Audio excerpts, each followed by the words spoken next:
there was some moisture in that. It's easier for me to see black things on a white surface. So I turn this upside down and we'll see.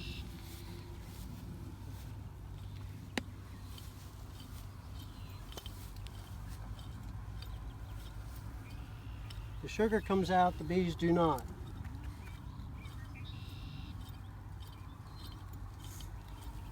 Is that one right there? I don't think so. I think it's too small. That I'm not sure.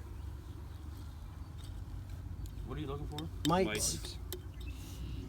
Might be there. That's they might moving. not. That one that you pointed This? out is moving. If that's moving, that's a mite. That to me looks like it could be a mite. Maybe it's not moving. Is this how you check for mites, right? This is how you don't kill any bees. The other, you can use alcohol and you'll kill the bees and they'll dislodge from the bee. But here I'm looking at a white bottom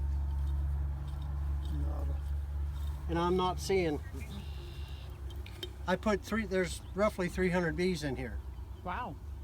Where my fill line is on my plastic jar, wherever it is, half a cup, 300 bees. I'm looking to see if I find 3 mites or more, I need to treat. So you might not, that's why you look at stuff and you think, is that a mite, is that a mite? You want to start with a nice clean surface, and I'm not seeing much. So dirt. That's when you say it might be. Sorry. Mite. How often do you check for them? How often do you want to be? I would not necessarily normally check in April, but I sure would in May. And I might check again in July and see what I have, because by the time you hit August, they're mean and you don't want to check them. And then I would check again. If you check in July and check in September, you might need to treat in July. And I treat with formic acid. You can have honey stores on with formic acid. Can you just treat them preventatively, or most time you don't have mites? How do you treat them? Spray them?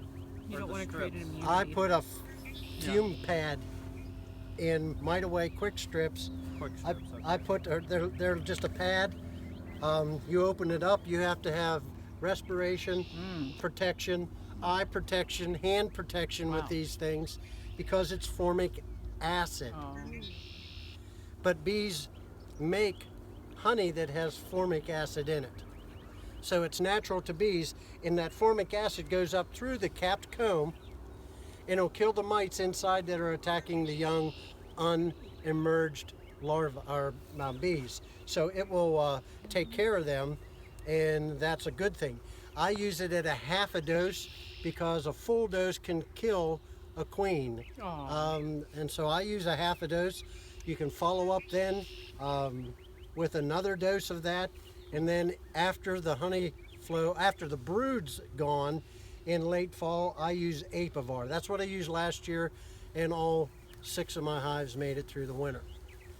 That's a challenge to have 100% starting winter and ending winter with all 6 hives alive.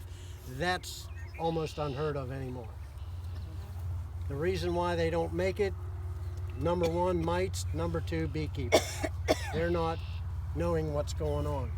So we're going to take this back up. I would say that nothing I saw was a mite. But you can see, The black stuff out.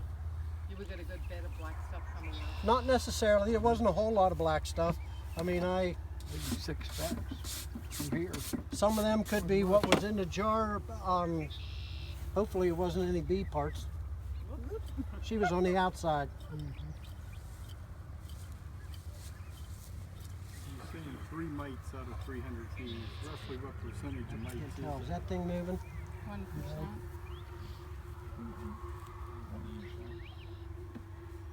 Mites are pretty small. They're going to be no bigger than this, maybe a little bit smaller. They're going to be about that size.